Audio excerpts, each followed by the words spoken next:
Someone famous once said, "Fool me once, shame on you. Fool me, you can't get fooled again." Despite the foolishness of our president's inability to say, "Fool me twice, shame on me," there is some logic in what he was trying to say. We got fooled once when the United States intervened in Iraq on the premise that they were an immediate threat to the United States' security, and the only solution to the crisis was an immediate military attack. To make the same mistake twice, to attack Iran, who does not at present pose a threat to world security, would be a shame on all of us. Iran does not pose a clear and present danger, and as such, I stand in opposition to today's resolution that the United States should strike Iran. Now, Sarah started her speech with a bit of an overview about all the bad, nasty things that Iran is doing to its own people. However, today it is not in question if Iran is good or if Iran is bad. They are bad. We are fine admitting that fact. However, it is a question of whether we want to make the Middle East a better place and moderate the Iranian government. Sarah's use of the Joseph Cercione's argument is indicative of how you ought to evaluate this debate when you are signing your ballot. Whether moderating Iran through diplomacy is going to be more effective than moderating them through a bombing spree. Ultimately, I will prove to you that the diplomatic approach will be the better way of moderating the Iranian government. Now, there are at heart three reasons why the United States should not attack Iran. The first reason is that Iran is still a long time from developing nuclear weapons, and that war should be seen as the last possible resort, and not the basis of our foreign policy. Secondly, a military strike against Iran is doomed to failure.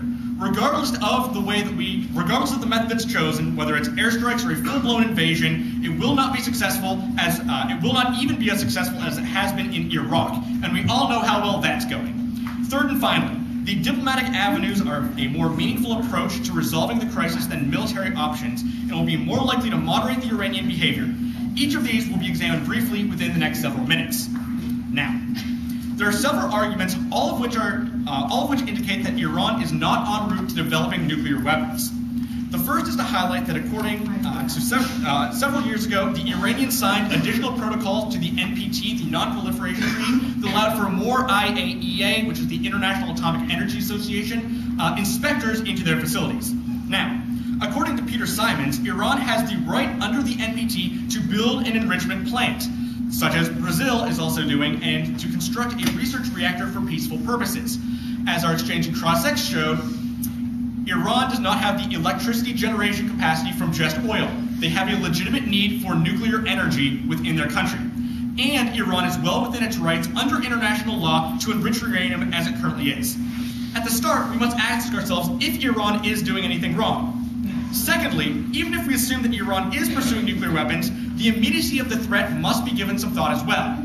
The United States Director of National Intelligence, John Negroponte, told the United States Senate Committee that Iran will likely have a capability to produce a nuclear weapon within a decade, which should raise an eyebrow but not open silent doors. Even though it is contentious to determine how long it will take Iran to get nuclear weapons, it must be emphasized that all estimates are very uncertain. Frank Barnby, a nuclear issues consultant to the Oxford Research Group, explained that details regarding Iran's nuclear capacities are not known, and American officials overestimate Iran's capabilities, arguing the need to play it safe. However, history has shown that it usually takes significantly longer to produce nuclear weapons than estimates suggest, and scientific optimism that dates back to the Manhattan Project. There are very good reasons to question those who argue that action is needed before time runs out and that time allows for other alternatives to a military strike. In the next section of my speech, I will show why attacking Iran is a choice that will make the situation far worse than it is today. Iran is qualitatively different than Iraq, Kosovo, Bosnia, and Iraq again. There is a reason that Iraq has been a counterweight to the United States power projection in the region. Iran has a strong, modernized military that is particularly strong when it comes to both air and sea-based defenses, the United States' primary use of power projection since 1991. I will briefly detail the problems of whatever battle strategy the United States develops. A surgical strike against Iran to decapitate its nuclear facilities would not be successful. According to Seth Jones, a political scientist at RAND, which is functionally the Army's think tank, claims that we don't know where all the nuclear facilities are located, and targets are not clustered together as they were in Iraq when the nation's nuclear reactor was attacked by Israel in 1981, but are dispersed throughout Iran and hardened. This prevents a surgical strike from being carried out successfully. Even if a surgical strike were successful at setting back the Iranian nuclear program, the likely result is that they would get a bomb faster. Sami Salama and Karen Ruster, senior researchers at the Center for Non-Proliferation Studies, explained that when Israel attacked Oskirk in 1981, this was the Israeli attack of the Iraqi nuclear facilities, it did nothing to hinder Iraq's nuclear aspirations. It temporarily set back its capabilities, but served to reinforce Saddam's desire to get a nuclear arsenal.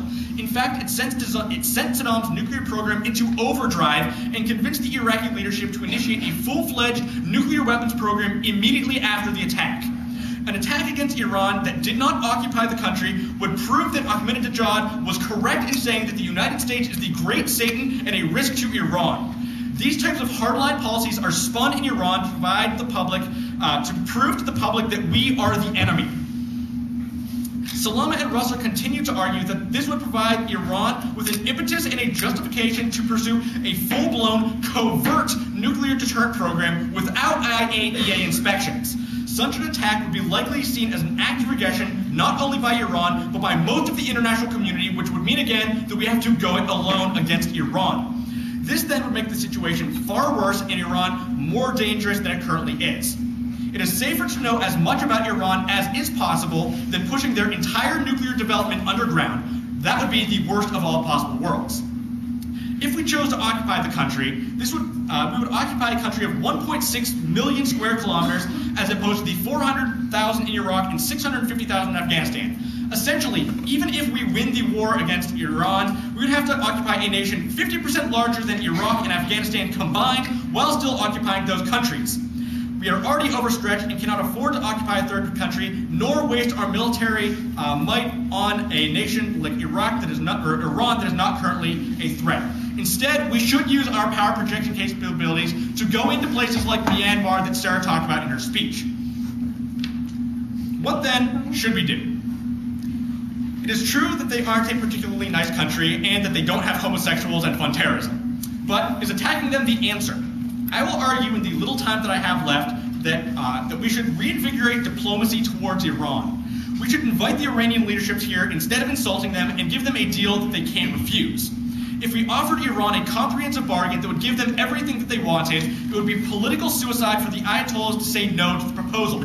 For example, a deal consisting of a security guarantee that we would not preemptively use force to change the borders on the government of Iran or change the regime, or give them a commitment to support their application to the WTO to help the economy within their own domestic borders, or a commitment to remove Iran's designation as a state sponsor of terrorism, contingent upon them stopping to fund terrorism, and also terminating its nuclear program, it is likely true that the Ayatollahs in Iran would accept the deal. Now is a crucial time to moderate Iran because Ahmadinejad's domestic economic policies are failing, and taking the nuclear issue away from him would allow the moderates to increase their influence in Iran. Joseph Cercioni, which Sarah tacitly pointed out, and Andrew Grotto, who are researchers at the Center for American Progress, explained that engagement takes away the view that the United States is the great Satan. He also explains that the supreme leader Ayatollah Khamenei has surrounded himself with individuals who tend towards pragmatism, and even reformists, suggesting that he has some appreciation of the pragmatist position. Newspapers controlled by Khamenei have sharply criticized Ahmadinejad and demonstrated a willingness to compromise their Islamic ideological commitments and abandon endangered Shia communities to their enemies rather than risk Iranian national interests by entering into foreign adventures, i.e., they would not attack Israel in a world where their own security would be at stake. These are pragmatic, not crazy people. We might disagree with Iran on their view on homosexuality, but they are rational actors. They are not crazed Islamic jihadists who want to wipe Israel off the map at any cost. They can rattle sabers with the best of them, but they would not drink the grape Kool-Aid and put its own existence at stake just to exterminate a rival. Moderating Iran by forcing domestic reforms is a much safer approach than installing a new government. An attack would be unsuccessful and only act to radicalize the nation more than it already is. It is important to remember that there is no imminent threat from this nation, so we should strive to moderate Iran through the upcoming decade.